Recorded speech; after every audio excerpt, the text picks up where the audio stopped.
Good evening, everyone, and welcome to Social Flight Live. I'm Jeff Simon. We have a spectacular show for you this evening. Bryan Allen, who did the human-powered flight in the Gossamer Albatross across the English Channel, is here tonight. We're going to learn about that amazing journey, so many things that happened back with the innovations that were taking place there during the energy crisis. It's very, very cool, and there's a little time travel back to the 70s. So really looking forward to bringing him here on the show.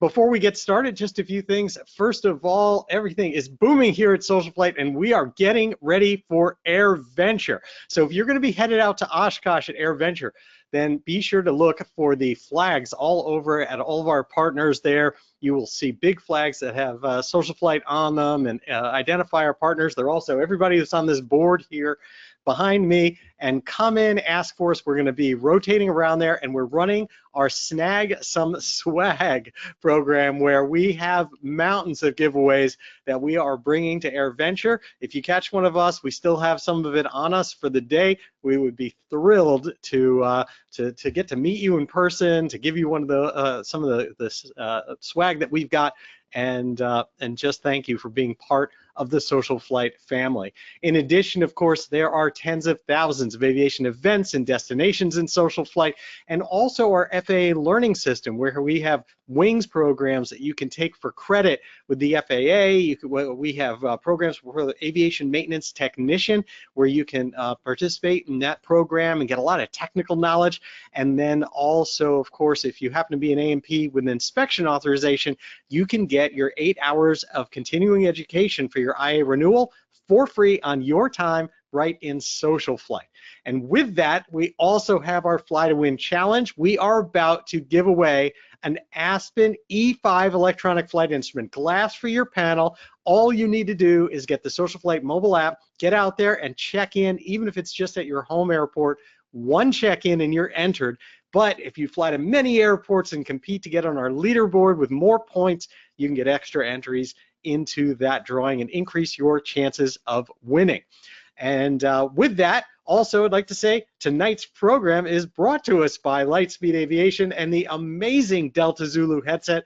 We just gave away a Delta Zulu as part of the Fly to Win challenge, and I'll tell you, it is absolutely fantastic. It has the Canary carbon monoxide detection, the hearing EQD customized audio in it, and I will say we discovered a carbon monoxide leak in our own Bonanza as we were getting ready to go into annual by using that headset. It actually alerted us, and we found a hole in the muffler system that we didn't really know about because we had our heating system turned off at the time, but it's a real safety thing. So be sure to check that out. Lots and lots of giveaways and fun stuff.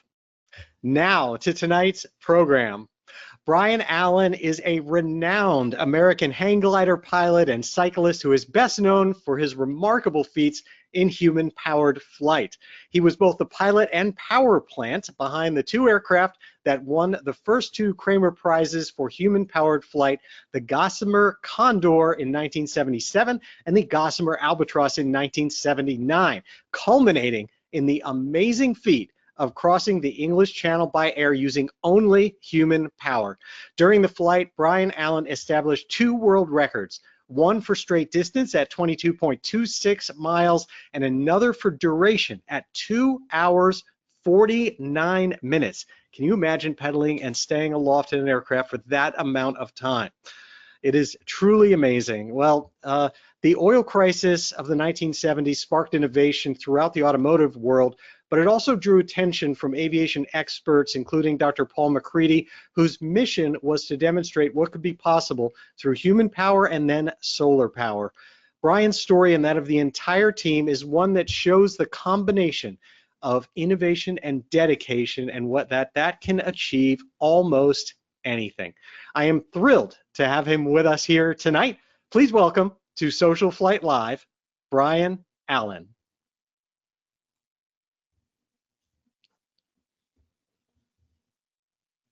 Hi, Hi, Bryan. Jeff. How are you? I am good. I'm good. Thank you so much for joining us. I appreciate it. And I want to get out right at the beginning that you're going to be appearing at an event at Minter Field Air Museum. Ron Pierce has organized this, but this Saturday, August 24th, for anybody anywhere nearby, there is a really wonderful event that's celebrating all of the work done there. And so you're going to be out there. Is that correct? That's correct. Yeah, the actual banquet is going to be done at a place, Hodell's in Bakersfield, and the Minterfield Air Museum that day will be open to the public as well, as I understand it.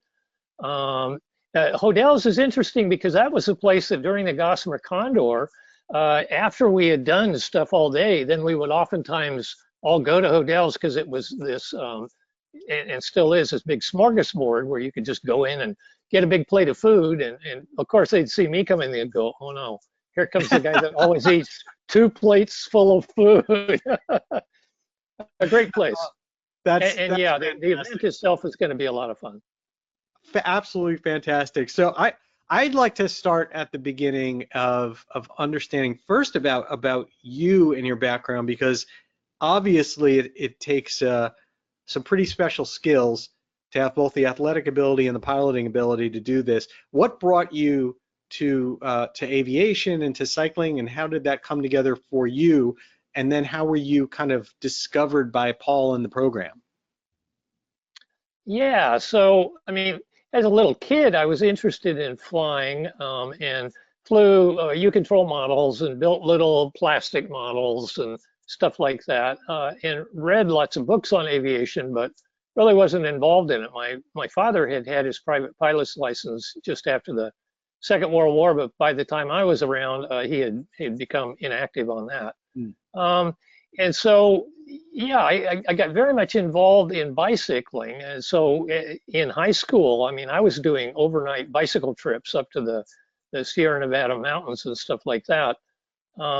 Always interested in the outdoors, interested in hiking, interested in the aerial environment. And then when I was going to college, then hang gliding kind of came on the scene, and I convinced 2 of my friends to go in 3 ways on building a kit for a Rogallo hang glider. And so you built your first hang glider that you This used. is true. Yeah, the 3 of us built it. Got all the parts and stuff and put it all together, and attempted to get flight instruction. There was one flying school down in Southern California. The weekend we went down there, it rained. So was up in Bakersfield, and so the 3 of us taught ourselves how to fly. What kind of guts does it take? I would not recommend that. Don't, folks, don't do that. That's a bad idea. I'm going to show a picture of this. What kind of guts does it take to teach yourself, to assemble it yourself, and then to teach yourself how to fly a hang glider? Do you guys draw straws? What's going on here? Well, that was kind of interesting. And the picture you're showing is my second hang glider. It's a Willswing SST that was much higher performance and much nicer than our first one, which was a standard Rogallo, which is kind of the dart-shaped sort of thing. Yeah, we would take turns, and it turned out that just by the luck of the draw, I was a natural pilot. My roommate Sam was pretty good, and our friend Tom wasn't all that good. And so the way it would work would be, I'd do a flight with the glider, and then okay, now it's Sam's turn, and Sam would do a flight, and Tom would try to fly, and 5 times out of 10, bang, he'd break it, and now we have to order replacement parts for the control bar, so we'd be kind of offline for a couple of weeks. So that had its powerful limitations. How are you only replacing parts of the hang glider and not parts of yourself? Well, what you do if you're teaching yourself how to fly anything is you stay close to the ground. And so initially we were just doing little flights where you'd get maybe 3 feet off the ground, and you'd have like a 20-second flight. And so the place that we kind of gravitated to was east of Bakersfield, kind kind of the bluffs just south of Lake Ming. And those bluffs are about 400 feet high. And so it took us several months to get to the point where we were flying off the top. And oh my gosh, I have a horrible story about that. So I had gotten to the point where I'm flying off the top and I'm even soaring the hill when the wind's better. And Sam's flown off the top many times, but Tom was still, kind of down on the lower slopes and still, kind of and bang. So anyway, so I kind of bludgeoned at Tom and I said, look, Tom, either give this up or not. But, what do you want to do? And so he said, okay, I'm going to fly off the top. And the conditions were perfect. And Tom stood there. Forgive me, Tom, for telling the story, but it's true. Tom stood there for maybe 10 or 15 minutes. Okay. And I'm saying, looks good, Tom. Conditions are still good, Tom. And then he starts to run and he runs down the hill and it looks like this to me, Jeff. It looks, he takes off and then I see, well, let's see, I'm going to reverse it around the other way. I need a better model. Okay, let's use this as a wing. Okay, so Tom has taken off and then I see the underside of the wing. Okay, and he is descending and I'm saying, Tom, push out, just screaming at him, push out, push out, push it. And the glider goes faster and faster and faster and faster, and the wings starting to flutter and stuff. And I'm thinking, I just killed my friend. Oh my God! Oh my God! And he gets down. He makes maybe the 400-foot hill. Maybe his flight is like 25 seconds long, super short. He gets just to the point where it's going to be impacted, maybe 50 feet above the ground, and he finally pushes out on the control bar, and the nose goes way up in the air. And then the glider, standard regalos are kind of,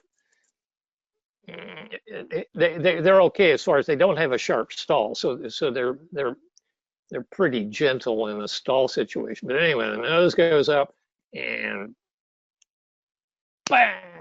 And of course, it totally blows out the control bar. But Tom, other than maybe a couple little scrapes, wasn't hurt.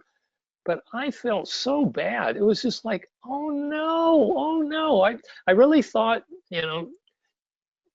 that everybody could fly like I could, and that was wrong. Was that the last time that Tom? Please tell me it's the last time he flew. That was the last time Tom ever flew. Good. And he just said, okay, Tom's still with us, right? I'm done with this. Oh yeah. And so he was a friend that I crewed for on sailboats quite a bit, and so Tom and I raced a lot. He's an excellent sailor, so he had really good feel for the wind and the environment, stuff like that, but just not in the flying realm. Yeah. But yeah, to just say, oh, come on, Tom, you're going to do this or not, and then suddenly realize, oh no, he's going to die. Well, fortunately, it had a happy ending. Were you a cyclist at the time as well? Oh yeah, I think I mentioned that I had started doing fairly long distance cycling even when I was in high school, and this hang glider stuff. We built the hang glider in 1973, so by that time I was a junior in college, and had been a very active cyclist for quite a while, many years, and then at the same time in 72 or 73. Then I joined a club in Bakersfield, Vincent Cycle Club, and started racing for them. And that's kind of the way cycling worked at the time, was that if you wanted to compete, you had to join a club, and it was very much, amateur restrictions. And so even if you won something, you were not allowed to get any sort of pay, and the club was not allowed to pay you. It was all, got to keep everybody an amateur sort of thing. Interesting. So how did you connect? Now you've got the hang gliding experience and the cycling experience. So how do you connect with Paul McCready and the team? Well, through the hang gliding stuff, Southern California at that time was one of the peak places in the whole world for hang gliding development and flying and et cetera. And so one of maybe the first magazine, it was originally called Ground Skimmer, and it was the Southern California Hang Gliding Association, and then hang gliding got more popular, and it became the United States Hang Gliding Association. But anyway, so I very early on got a subscription and a membership with the Southern California Hang Gliding Association, so was getting their magazine, and there were articles by various sorts of people I'd never heard of, and one of them was Paul McCready, and so he published at least a couple of articles in the Ground Skimmer. So I had heard of him that way. Then that brings us forward to like 1976, and my roommate Sam. So we had been roommates in college, and then continued on being roommates afterwards. My roommate says, "Hey, you know that guy that there was that article in the Ground Skimmer? He's doing a human-powered airplane, and it's over in Mojave, and we should go see it." And I said, "Yeah, that sounds cool." We tried a couple times to go over to Mojave. The weather was always bad. It was always like canceled at the last minute and stuff like that. So making phone calls and on and on.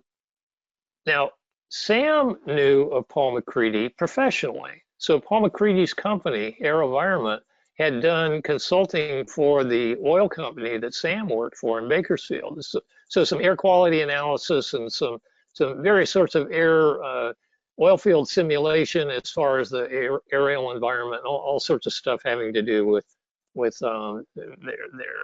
they were doing secondary recovery where they'd inject steam into the ground, and then you have the big steam plumes, and you don't want to be polluting the environment. And so AeroVironment had come out and done a bunch of studies to see what the impact was and how to lessen some of the environmental impact. So Sam was professionally familiar with Paul McCready, had worked with him.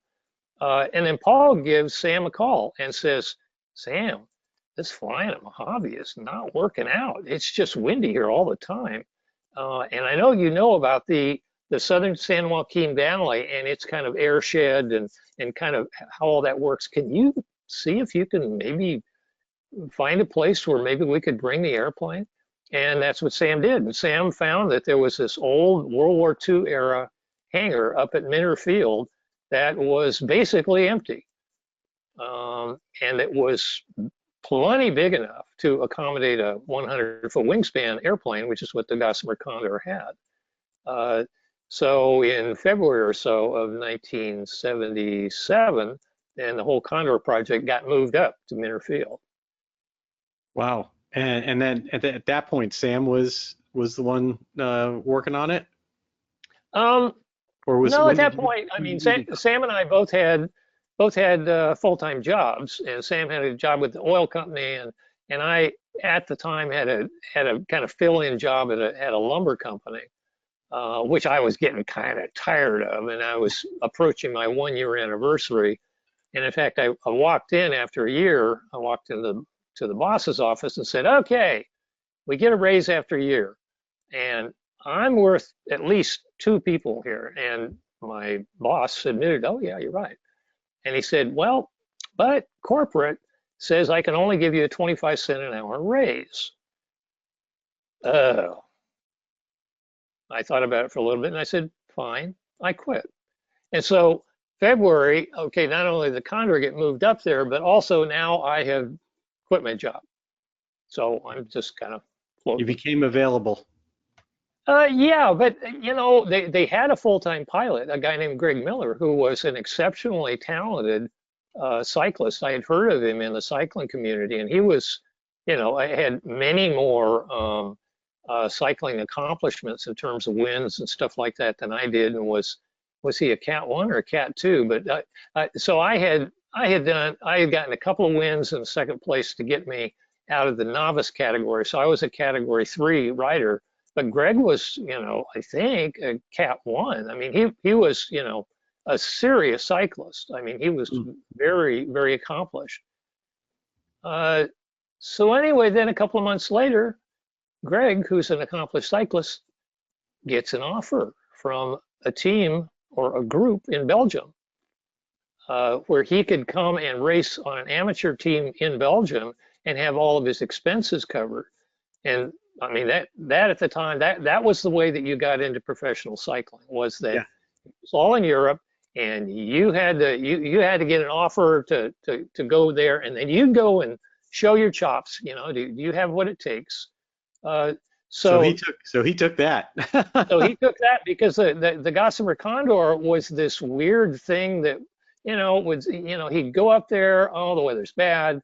He didn't even have a car either. So McCready had to travel to where Greg was in Seal Beach, pick him up, drive it, at nighttime up to Shafter, and then Greg would fly the plane and something would break and okay, and then they'd drive back, and then the next weekend, whatever.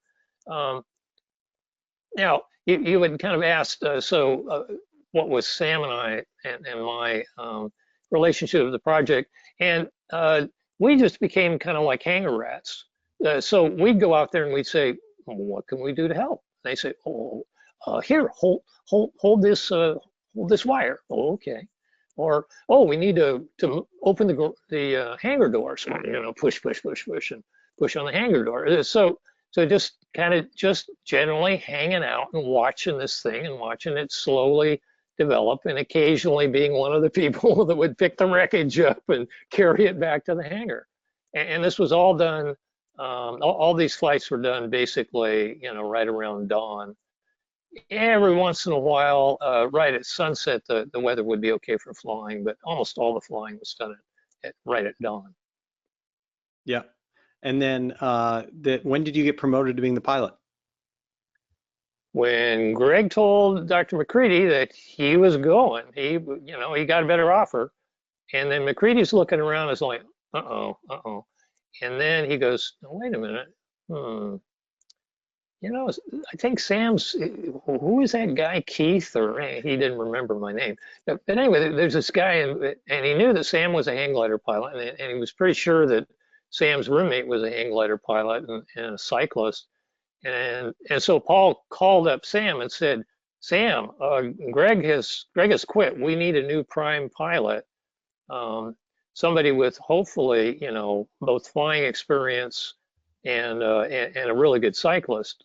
Do you know anybody? And Sam said, yeah, I think my roommate might be okay. And so I didn't happen to be there at that particular time. I was up visiting my parents a little to the north in Tulare, where I had grown up. And so my father got a phone call from this guy that I think he had heard about this pedal-powered airplane thing. And so I got a note from my dad that said, oh, this Dr. McCready guy called and wants to ask you if you might want to try, flying, trying out to fly this airplane. Which, of course, I saw this note. Yeah, absolutely. Calling back, And, Time to go back to Southern California. Yeah. Well, and of course, I was living in Bakersfield, but just on that particular occasion, I happened to be a little further north. So this is the first one, the Condor. Tell me about this aircraft. Oh my gosh. Okay. Well, I'm quoted in at least one place where I said, man, it was like pedaling a house, because I mean, it did not have the feel of a lightweight, responsive hang glider or a lightweight, responsive bicycle. It was this great big thing. Oh my gosh, almost 100-foot wingspan. You had to pedal quite hard to even get it to take off from the ground. So it was interesting. It was like, oh yeah, so Sam and I had seen this thing being flown for a couple of months, and so we were familiar with kind of the operational strategies of it. And the difference in the Condor, when it was at Mojave, it was a single surface wing and had no covering on the fuselage. When it moved to Shafter, they decided we need to make this thing more efficient. So they incorporated a double surface wing and put an aerodynamic fairing around the cockpit. That's yeah, I mean that is, it certainly looks light. That is for sure. Oh yeah, well, I mean, a 100-foot wingspan airplane that only weighs 70 pounds. Yeah, it's it's really light. It's really What, fragile. what were the controls like inside? The controls were definitely non-standard. Um, you had basically a stick, initially kind of like looked like a little airplane yoke sort of thing, and I said, this is extra stuff, and I made it just a single little thing, but a stick that you moved up and down, and that would tilt the front surface, the canard, up and down. So as you kind of pulled the stick down, then the canard went up, and pushed it down, and the canard went down. And it also, you could twist it from side to side, and that moved some little tiny tabs that were on the tips of the canard, and the canard was just supported at a single place. And so it was free floating, free flying. And so when you would twist it, then these little tabs would make the canard go to the side. And that would, since it's out in front of the airplane, that would kind of start to toe the nose one way or the other. So But it not turned out like, not like a stick. it turned out that that was an insufficient way to control the airplane. That the airplane would start to get into spiral divergence and and crash. So not a stick the way we think about it. Push forward, go down, pull, go back. Nothing like that. No, no. And everything was done to try to be as lightweight as possible, to try to make the cable runs as easy as possible. The secret with the Condor was that people finally said, look, we've noticed when the plane's a little out of trim, if the wings are a little twisted, that the plane turns. What if we put a system in to twist the wings, kind of a la Wright brothers? Wright brothers. And that was done. But the thing that was kind of unexpected was that because of flying at super low speeds, the twist was opposite from the direction that ailerons would normally go. And so when you twist the wing that was twisted at a higher angle of attack would make more drag, and the plane would turn that way. Okay, so it's just exactly the opposite of what a conventional airplane does in terms of its aileron deflections. Got it. And the control stick for that was underneath the seat. Okay, so you're holding on to a stick in your hand. Okay, this is controlling the front canard, and then you're reaching underneath to click this little stick, either forward for a left turn or back for a right turn. So it was all and you're having to pedal in the midst of all this. So it was all very non-standard. So what was the process to learn to fly the aircraft? I noticed one of the images we showed had to do with it being towed. Yeah, and most of those tow shots are when we take like a fishing scale and say, okay, let's measure the drag of the airplane. How many pounds of drag is it making? But I said the plane was 70 pounds, but the aerodynamicists realized, oh my gosh, there's a lot of air that this plane is moving around. So it responds like it weighs hundreds of pounds, not like it's 70 pounds. So very unresponsive, very slow. It could definitely sneak up on you. Interesting, definitely. And the whole time you've got to pedal this whole thing. Right. Right. And the standard thing that happened to a lot of people, because we ended up letting a lot of people fly it, was that they'd pedal, and they're controlling it and stuff like that, and you're shouting at them, and then they go, wow, look, I'm flying, and then they stop pedaling, and now they're doing a landing, which was fine with us because it was kind of like, okay, you got your 15 seconds of flight time there. That's good enough. There actually weren't very many people who, on their first flight, remembered to pedal. It was just a complete sensory overload. Wow. Now, do I understand that there was there was a crash during that when you were dealing with the Condor when you're flying it? Oh, yeah, there's a bunch, and in fact, there's an Academy Award-winning little short film called "The Flight of the Gossamer Condor," and it shows one crash in particular where the canard control system came apart. One of the pulleys failed, and so I'm flying along and hit a little tiny bump of turbulence, and suddenly, oh, the stick is disconnected. And so I, slam the stick in one direction and slam, like, oh no, the nose is going up, and I'm, oh no, and then now the nose is going down. I'm, no, no control over it, and just, and in the film you can see just this slow motion kind of crunch, this whole mess coming down, and me kind of in a heap in the middle. Wow. Luckily, since it only flew at 10 or 12 miles an hour, it was relatively difficult to get injured. Huh. But not impossible. And that's one of the other reasons why we never flew it very high. And that's, I mean, it's interesting. You look at how fragile this looks and what the control system is that you're talking about here, and you think it's what, 75 years after the Wright brothers, and yet you're back to these types of controls and trying to do human-powered flight. Right. But the whole impetus for all that was that Dr. McCready looked and said, look, if you could take a hang glider, which takes about a horsepower, if you could make it 3 times as big, 9 times the surface area, and keep it the same weight, then it's only going to take 1/3 of a horsepower. So this was just something that he worked out in terms of numbers. Then the real trick was, well, okay, how do you build this thing? And the Gossamer Condor, with having dozens of bracing wires and super lightweight everything, was the result. So let's talk fast forward. Now you come up, the team and Paul McCready comes up with the successor, being the Albatross. Okay. Let's see. Stand by. I'm using an older computer, and I need to go get a power brick real quick. I see Absolutely. it right over there. I'm Go ahead. Get it and plug it in. I'll be come back right back.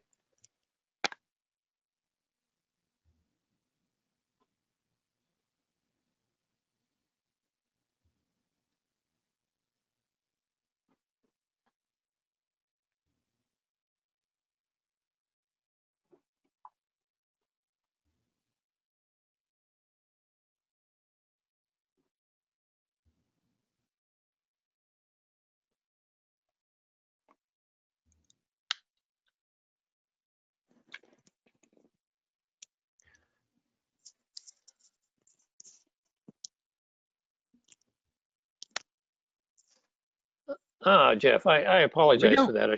No worries at all. I should have thought that through, but this computer that I'm using is kind of a spare one of my wife's. No worries. And I'm not all that familiar, and so I'm sitting here watching the battery and going, Okay, So, but we're good. So fast forward now, and Paul McCready has come up with the successor to the Condor, and that's the Albatross, the Gossamer Albatross, shown here. And it wasn't called that initially. No, what was it?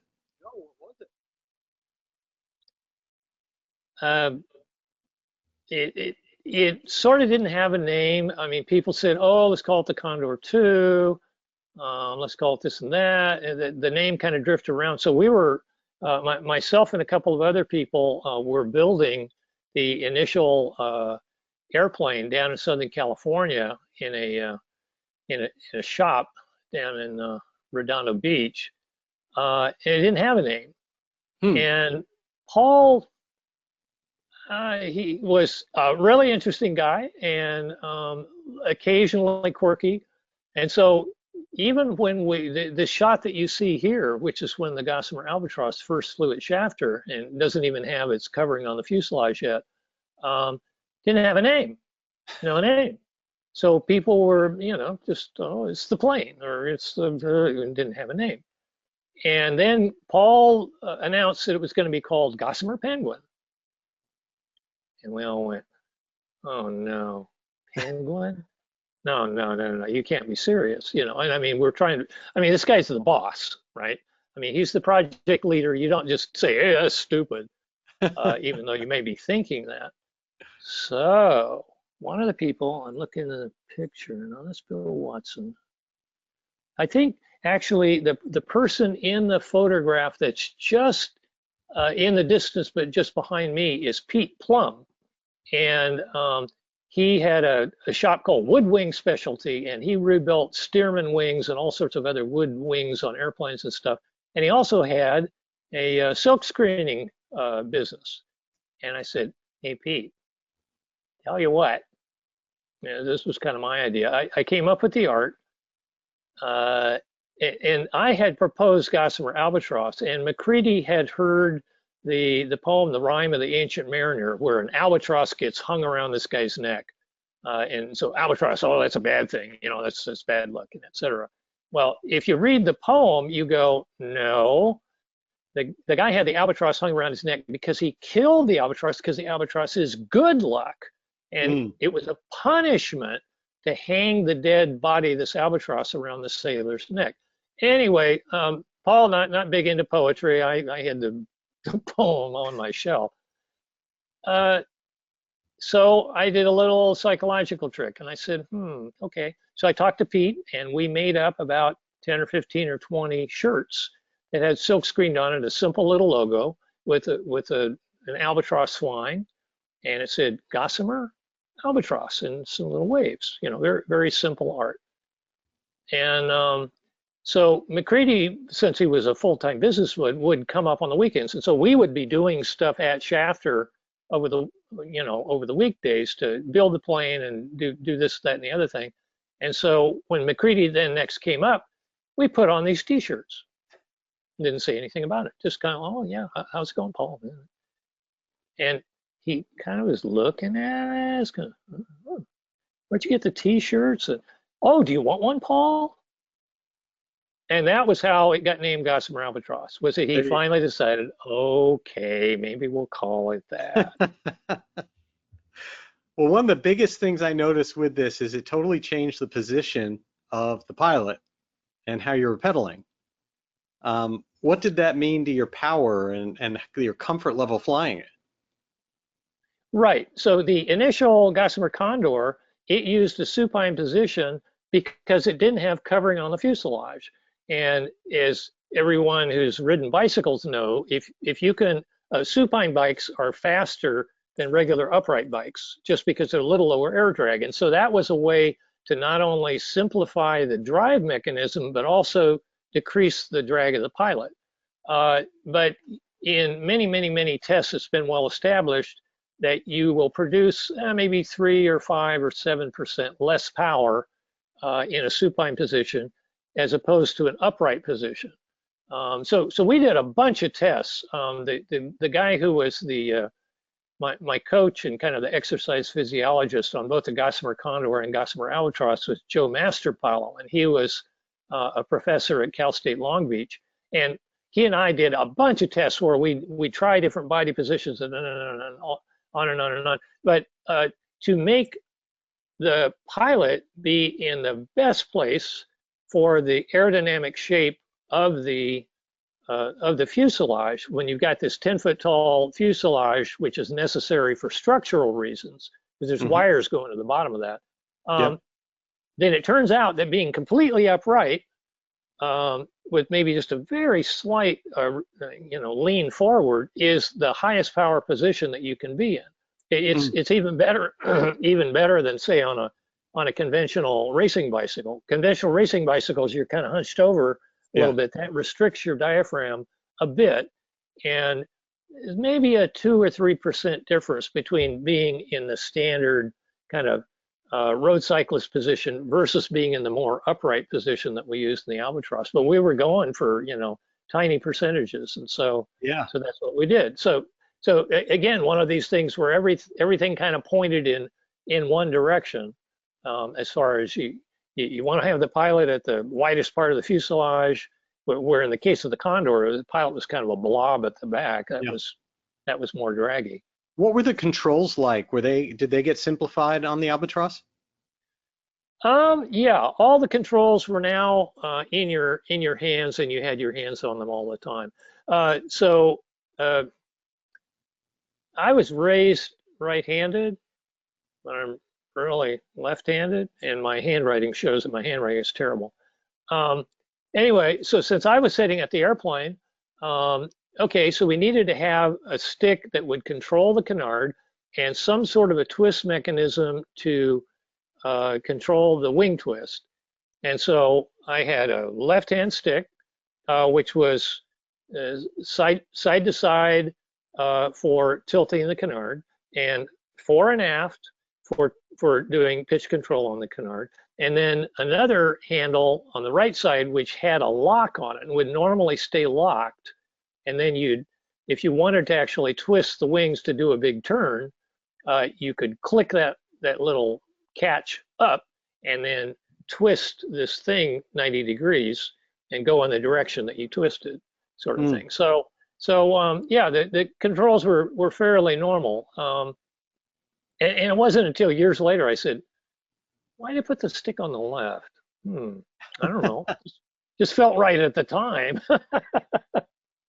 What when it was enclosed, was that a problem given the physical, obviously the physical nature of what you're doing? I mean, when you think about expending that much energy and moisture and heat, what was that like?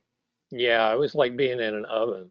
Now, the fact that most of the time when we'd be doing flights, we'd be doing them right around dawn, meant that minimized the heating inside. But that was always a problem. And so, in fact, in my training, especially for the Albatross, I deliberately trained in very hot circumstances. So sometimes I would ride the exercise bicycle that we had and put my sweats on and put the helmet on and you know, really kind of overload myself to try to get my heat tolerance up. Tell me about yeah, it was pretty uncomfortable. Yeah. Wow. So tell me about the channel flight. What was that like? Oh boy. Take me through that. Well, yeah. So there was this prize to fly from England to France, not the other way around. You had to go from England to France because the guy who put the prize up, Mr. Kremer, was English. And Paul had extensive background in meteorology and really knew weather really well. He was, I mean, not only was he world sailplane champion, his first company was Meteorology Research Incorporated. I mean, he was just, you know, world class in terms of his knowledge. And he went and looked up all the weather data and said, oh, English Channel. Yeah, this may be 2 or 3 days a year, and they're probably in June, where the weather is calm enough to fly, you know, this 10 or 12 mile an hour airplane across the channel. So we knew that, you know, we had this built-in kind of deadline. We got sponsorship from the DuPont company, and suddenly, wow, and you know, now we got a film crew, and now we got all this stuff, and we got extra people, and oh boy, and we're building all these airplanes and stuff like that. But you know, it was just a ticking, you know, tick, tick, tick. Uh-oh, you know, June is coming up real soon, guys.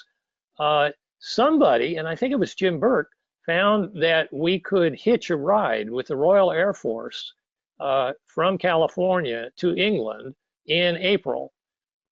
Because of course the airplanes, you know, were these enormous things, and the Gossamer Albatross was built so that the main wing came into 4 pieces, but still each piece is like 25 feet long.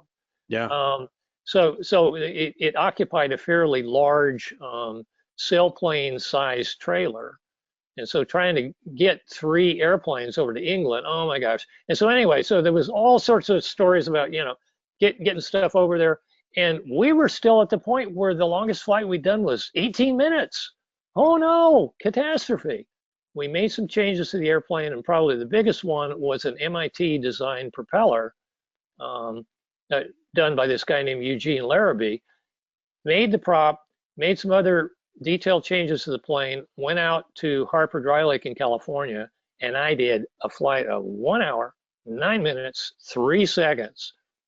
And to me, that was the key flight in human powered flight. Wow. But the film crew didn't even come to document it. Okay, they said, oh, no, we already got footage of you guys flying at Harper Dry Lake, you know, it'll be fine. But to me, that flight still stands out, because to go from 10 or 15 minutes to suddenly go from an hour, if you look at the human power curve, if you can go for an hour, you can go for 4 hours. Really? Okay. Oh yeah.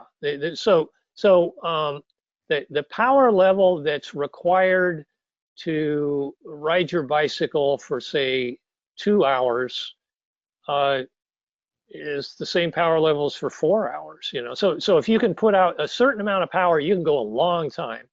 And it's this kind of curve that kind of, if this is, I should have it on the screen here, but thing called the Wilkie curve that some physiologists figured out in the 50s. And he noticed, wow, when a person pedals for 10 seconds, they can put out like 2 horsepower. And when they do 30 seconds, maybe a horsepower. And when it's 5 minutes, maybe 3/4 of a horsepower. But then the curve flattens out. And you get to a point where you can continue that power for a long time. So we knew when we were in California, we got to do a 1-hour flight. We got to do it. And we did it. We put the plane in the trailer. We went to Nellis Air Force Base, put it on this RAF airplane, which was there. Everything got shipped there. Oh my God, the trailers didn't fit because there was a big pallet of ammunition. So we had to take all the stuff out of the trailers and leave the trailers behind and just take the airplanes. What a mess. And then we got to England, and it's just one thing after another sort of thing for a couple of months when we were there in England. So the cross-channel flight was kind of the end of this whole epic of, oh my gosh, just all these completely impossible little situations all kind of adding up, and finally was able to do it. And one thing that a lot of people don't realize was that with the cross-channel flight, the first attempted takeoff failed, and I broke the airplane. Oh, I didn't know that. It was only the nose wheel. So the place where we took off was very rough concrete. And so I had gone to the lumber yard and gotten some sheets of masonite, and we kind of taped those together. And okay, this is going to be our takeoff runway sort of thing. But the plane we were using was the original airplane, which had now been crashed, damaged, and repaired 5 times. And during all the repairs, the front wheels were no longer quite in line with one another. I'm exaggerating, but they were kind of slightly out of line. And so when I set the airplane up for the first takeoff attempt, and I started a pedal, and nobody was allowed to do anything other than just kind of balance the wing. You couldn't assist it forward, and started to drift off these sheets of masonite. And I'm like, oh, come on. And one of the only bad thing about the new propeller from MIT was that it did not have good thrust power at 0. It was optimized for 12 miles an hour. And boy, at 0 miles an hour, it didn't put out much thrust. So anyway, so roll off the edge, and I don't have quite enough flight speed to kind of hold the nose up, and bang, and the front wheel goes into a hole and breaks the front wheel. And the crew, is saying, because they see the airplane kind of go, dunk. And it's like, what happened? I think I broke the front wheel. That's, and my glasses had come flying off and everything. Anyway, so the crew came from the boats that they had already gone to, and little rubber Zodiac boats, came back up there, and wow, let's see, where's the duct tape? And let's see, we got an old wheel here, and fixed it in like 45 minutes. Wow. Unbelievable. And then I set the airplane up, the runway's going this way, but I set the airplane up kind of at an angle, because I now knew, when it takes off, it goes kind of in this arc. And the second takeoff was successful. Wow. And then, as I understand it, from the images, I was shocked for the beginning, at least, you were really close to the water. Well, this is not really, that image there is maybe 45 minutes or an hour into the flight.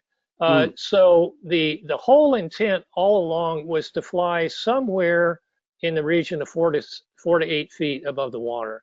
And I had established during that 1-hour flight at Harper Dry Lake in that April that there was maybe a 5 or 6 or 7% difference between flying 4 feet high versus flying 20 feet high. You could really feel, oh yeah, it takes a little more power up here.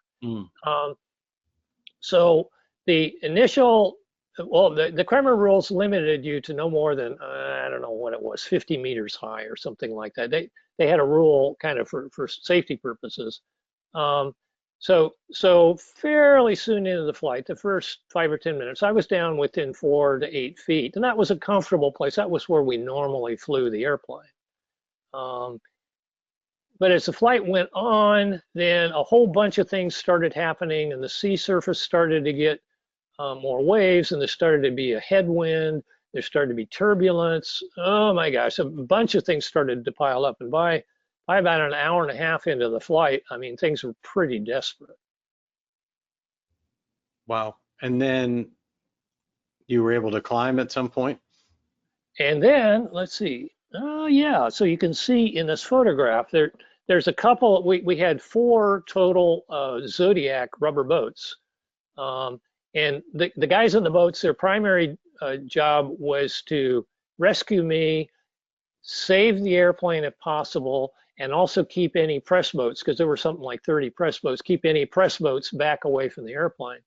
So we had a pre-planned thing that if I was not able to continue, I would then make it known one way or the other that I was going to climb up to 15 or 20 feet. Then the designated center Zodiac that had Sam and Bill Watson on it would come underneath, and Bill would hook on a tow line on the airplane, and then we'd attempt to either tow it on to France or tow it back to England, or you know, set it down in some sort of controlled way on the water. We'd never practiced that before. But air's funny stuff. And sometimes the atmosphere will be really turbulent down low. And when you have an inversion, then above that inversion, it's really calm. Well, I was going along, and boy, I'm getting, and you see in the films, okay, oh boy, he's making a steering correction. He's making another steering correction. You can see the canard just kind of dancing around all the time. And that means more power is required. When I climbed up to 20 feet, then suddenly, hey, no turbulence. Wow, if I can just stay up here, I bet I can continue on. Now, in the meantime, we had a communication radio, but the push-to-talk switch had failed after about 20 minutes. And so I can no longer talk to the flight director, who was Sam Duran, my old roommate. But he'd seen me fly enough, and we had also said, well, if something goes wrong with the radio, we'll use this or that hand signal for this or that condition. And so anyway, so for about a minute, once I had climbed up and discovered, wow, a lot smoother up here, the boat below was still trying to hook onto me. And I knew if they touched it with the tow hook, end of the flight, you know, the official observer would have seen that and said, oh, nope, sorry.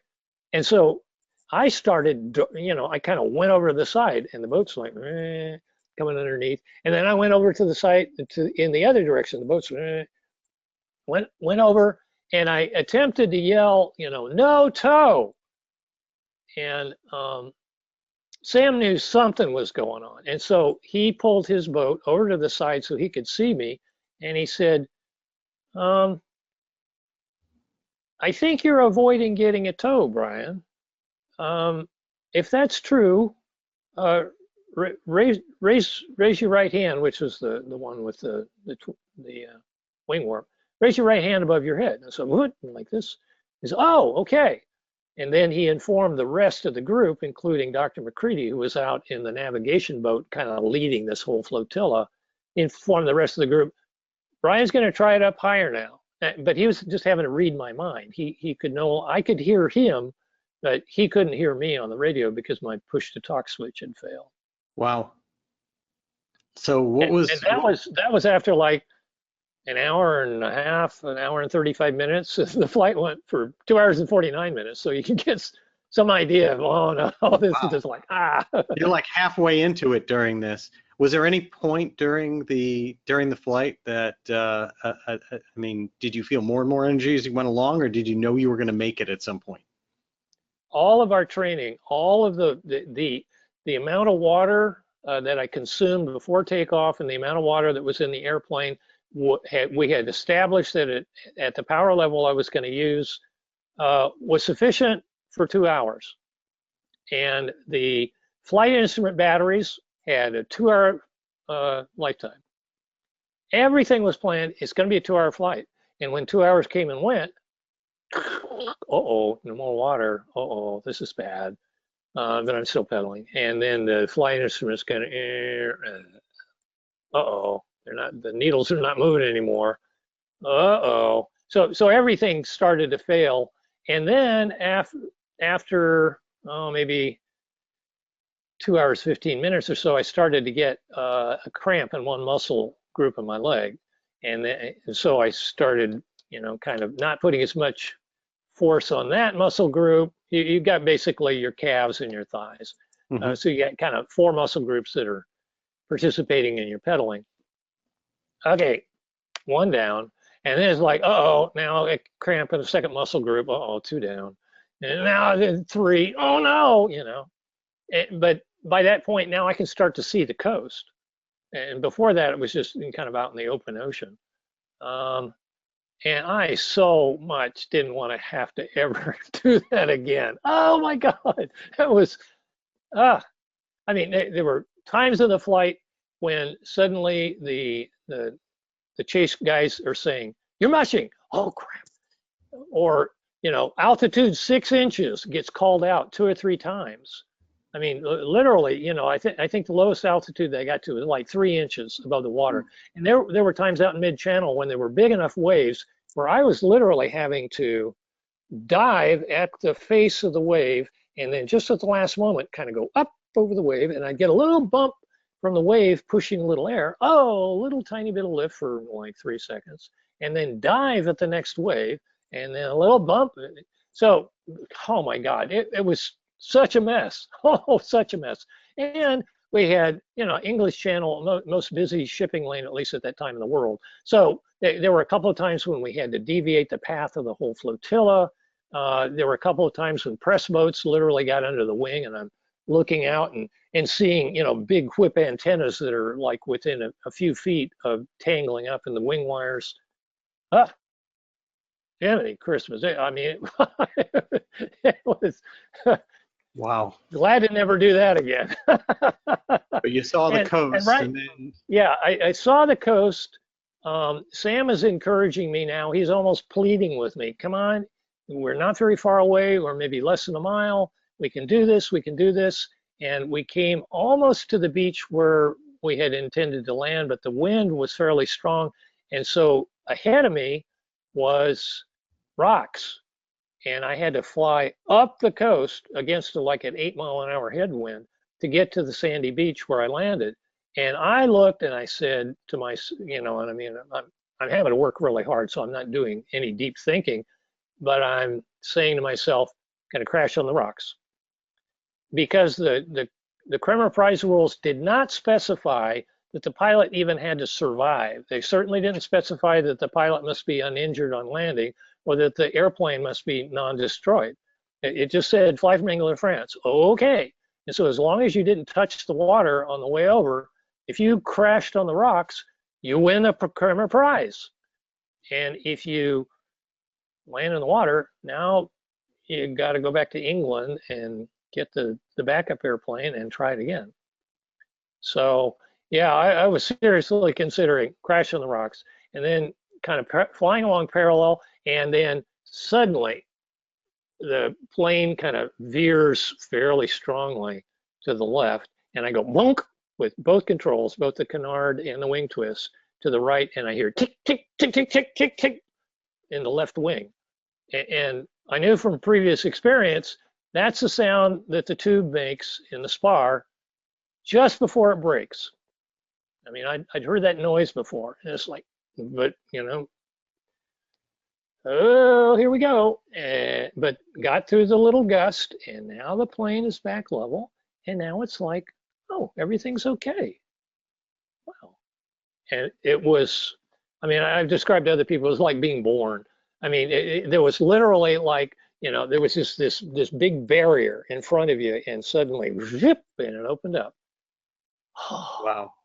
We're going to do this. This is actually going to work. And when I got over the sand, and this is only like 30 or 45 seconds after the almost catastrophe of the left wing almost breaking, I got over the sand, stopped pedaling, and the plane is just floating. It's like, no, we'll just stay up here a while. We'll just stay up here. I was angry at the plane. It was like, damn it, land, come on. I stopped pedaling. Come on, come on, come on.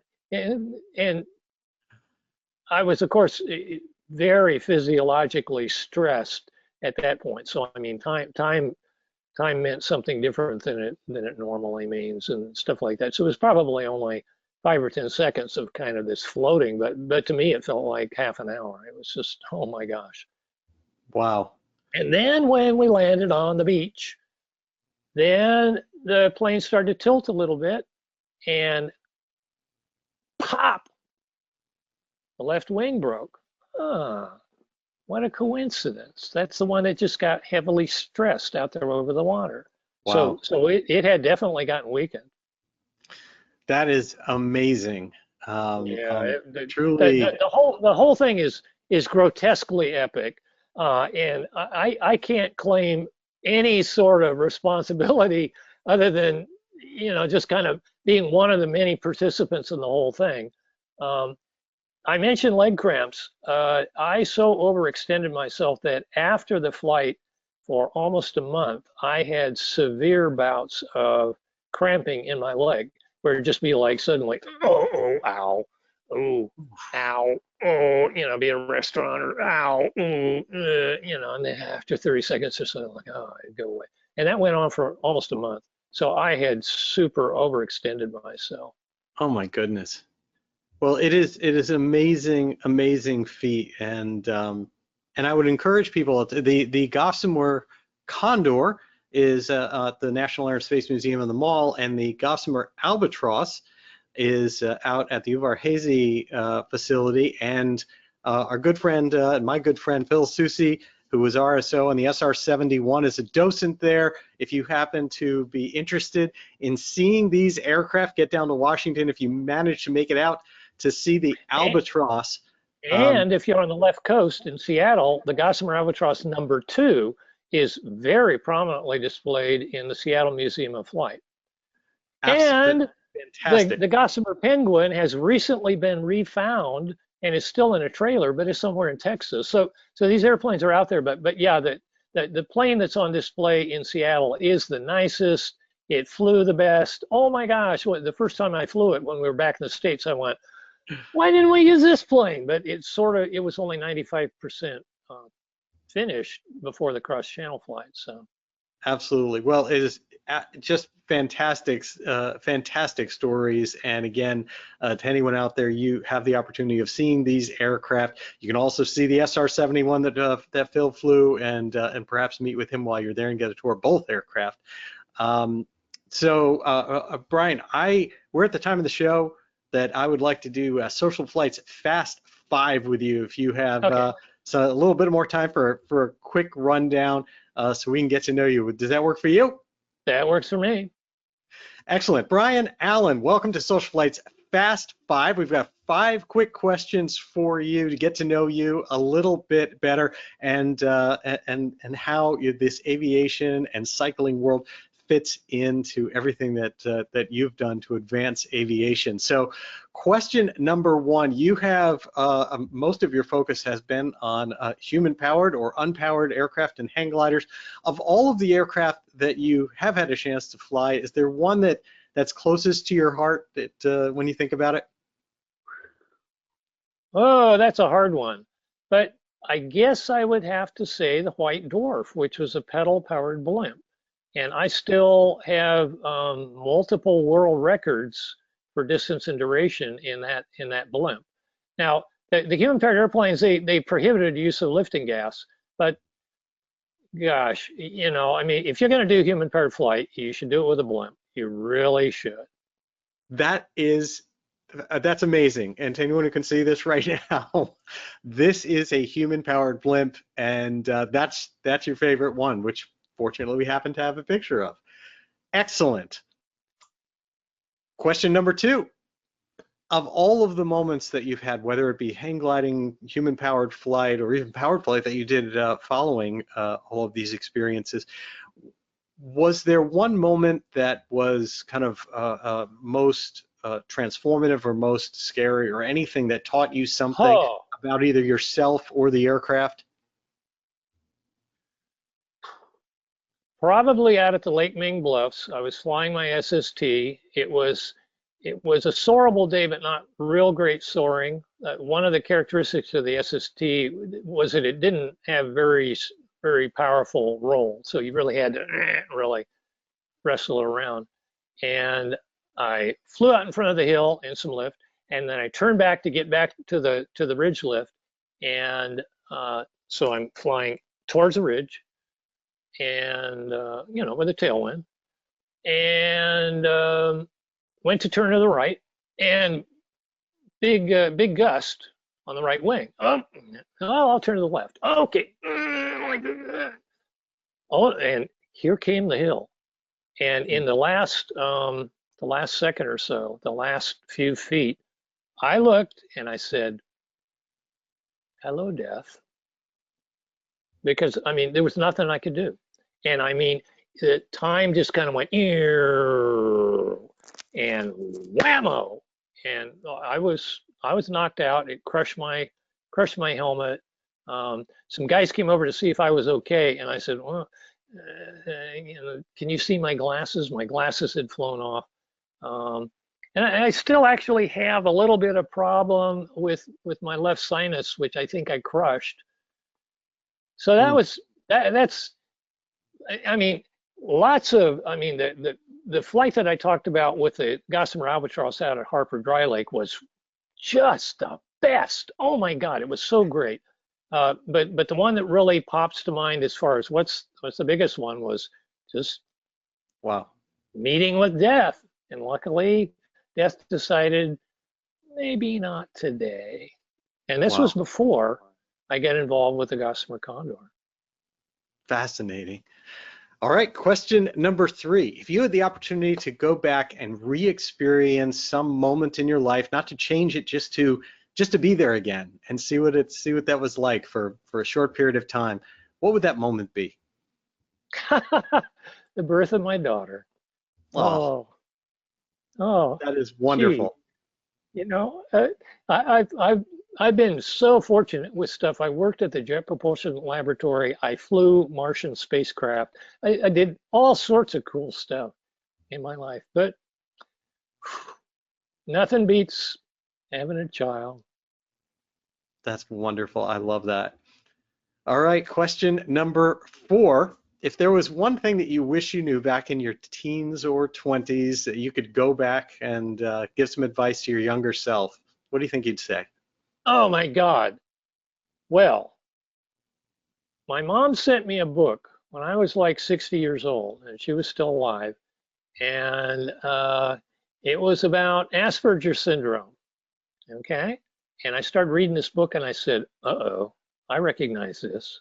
Oh, this sounds familiar. And I'm turning the pages and it's like, oh, wow, this explains a lot of stuff.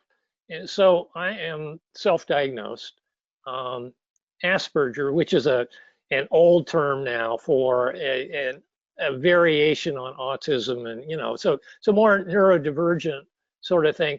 And when I kind of clued into that, I said, oh, wow, that explains a lot of stuff. No wonder it wasn't popular in high school. No wonder everybody kind of go, why are you doing all this weird stuff? Why do you have these odd obsessions on this, that, and the other thing? You ask that guy a question and he goes, oh yeah, I'll come tumbling all the words. So um, that's probably the thing. If I could go back and go tap tap tap, hey, guess what? Um, that would be useful. How interesting. Okay, well, question number 5. If you could choose anyone, alive or dead, anyone in the entire world or history that you could spend an evening with, get a chance to know, who would that be? Too many choices. Oh my gosh. But I'm just going to choose one. And that would be the person who I visited his gravesite in Amboise. in France. And my wife is French, and she grew up about 20 miles away from Amboise, and that is Leonardo da Vinci. Excellent answer. What a great answer. I love that. Fascinating. Well, Bryan, thank you so much for taking time out of your evening to join us here on Social Flight Live. Your life has been fascinating, and as you alluded to in many of the things you said there, that we could be here for hours. There's so much more to talk about.